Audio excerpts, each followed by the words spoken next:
Cinema நடிகரா இருந்துட்டு அரசியல்வாதியான நபர்கள் யார் யாருந்தாங்க பார்க்க போறோம். Hello friends, welcome to Berlin talks Tamil. First எந்த ஒரு நபரை பார்க்க போறோம்னா எம்ஜி ராமச்சந்திரன். அதாவது உங்களுக்கு தெரிஞ்ச வரையும் சொல்லணும்னா எம்ஜிஆர் அவர்கள் நம்ம தமிழ்நாட்டில் முதல்ல ஒரு நடிகரா அறிமுகமானாரு. அறிமுகமான கொஞ்ச நாட்கள்லயே அவர் ஒரு உச்சபட்ச நடிகரும் ஆனாரு. ஆன சில வருடத்திலேயே அவரு கட்சியில நிலையிலான்னு இணைஞ்சாரு. அது எந்த ஒரு கட்சியில இணைஞ்சாருன்னா திராவிட முன்னேற்ற கழகம், அதாவது டிஎம்கேல அவர் பயணிச்ச காலகட்டத்தில் டிஎம்கே நல்லா தான் போயிட்டு இருந்துச்சு. அவருக்கும் திராவிட முன்னேற்ற கழகத்தில் இருக்க நபர்களுக்கும் இருக்க பிரச்சனால அவர் அந்த திராவிட முன்னேற்ற கழகத்தை விட்டு விலகி அவர் ஒரு தனிப்பட்ட ஒரு கட்சி ஆரம்பிச்சாரு. அதுதான் இப்ப எல்லாருமே தெரிஞ்ச அண்ணா திராவிட முன்னேற்ற கழகம், அதாவது ஏடிஎம்கே. இந்த ஒரு கட்சியை எப்ப ஸ்டார்ட் பண்ணாருன்னா 1972 ஸ்டார்ட் பண்ணிருக்காரு. ஆரம்பிச்ச சில வருடத்திலேயே 3 முறை விடாம முதலமைச்சரும் ஆனாரு. ரெண்டாவது எந்த ஒரு நபரை பார்க்க போறோம்னா த அயன் லேடி ஆஃப் தமிழ்நாடுன்னு சொல்லலாம். அவங்க தான் செல்வி ஜே ஜெயலலிதா. இவங்களும் முதல்ல சினிமா துறையில ஒரு நடிகையா அறிமுகமானவங்க அப்படியே ஒரு கட்சியில இணைஞ்சாங்க. அப்பதான் அவங்க ஏடிஎம்கே கட்சியில இணைஞ்சாங்க. எம்ஜிஆர் இந்த உலகத்தை விட்டு பிரிஞ்ச கண்டு ஏடிஎம்கே கட்சி முழுசா உடஞ்சி போச்சுன்னு சொல்லுவாங்க. பட் அந்த ஒரு டைம் தான் செல்வி ஜே ஜெயலலிதா அவர்கள் அந்த ஒரு கட்சியை இணைச்சி அந்த ஒரு கட்சியை திரும்பி ஆட்சிக்கு கொண்டு வந்து ஒரு பவர்ஃபுல் அயன் லேடியா தமிழ்நாடு மக்களுக்கு உருவானாங்க.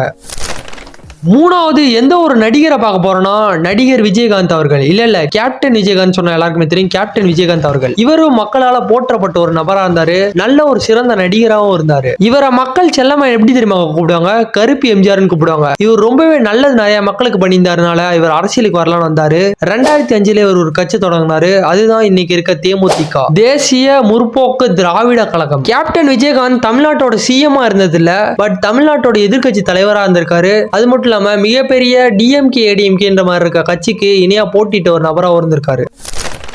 நாலாவது சரத்குமார் அவர்கள். சரத்குமாரும் தமிழ் சினிமால ஒரு பெரிய நடிகரா இருந்திருக்காரு.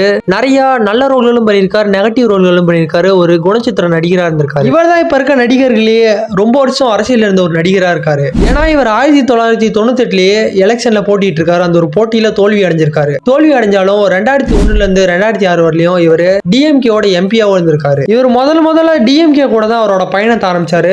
2007 இவர் ஒரு தனி கட்சி ஆரம்பிச்சாரு. அந்த ஒரு கட்சி பேர் தான் ஆல் இந்தியா சமத்துவ மக்கள் கட்சி. இதுதான் சரத்குமார் அவர்கள் ஆரம்பிச்ச ஒரு கட்சி. இந்த ஒரு கட்சி அவ்வளவு பெருசா ஒரு இம்பாக்ட் கொடுக்கலனாலும் இவர் 2024 பாரதிய ஜனதா கட்சியில இணைஞ்சிட்டாரு, அதாவது பிஜேபி. சரத்குமார் அவர்களும் தமிழ்நாட்டு அரசியல்ல ஒரு சின்ன இம்பாக்ட் கொடுத்திருக்காரு.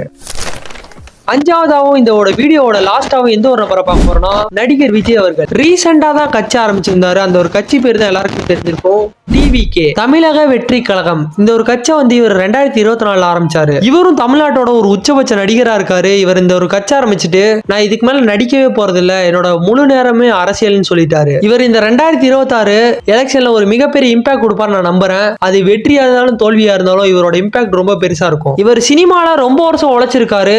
ரொம்ப ஒரு கடினமான நபரா இருந்திருக்காரு. சினிமால ஒரு நல்லா இல்லாத மூஞ்சின்னு சொன்னதுல இருந்து இப்ப உலகத்தையே திரும்பி பார்க்க வைக்கிற மூஞ்சா இருக்காரு.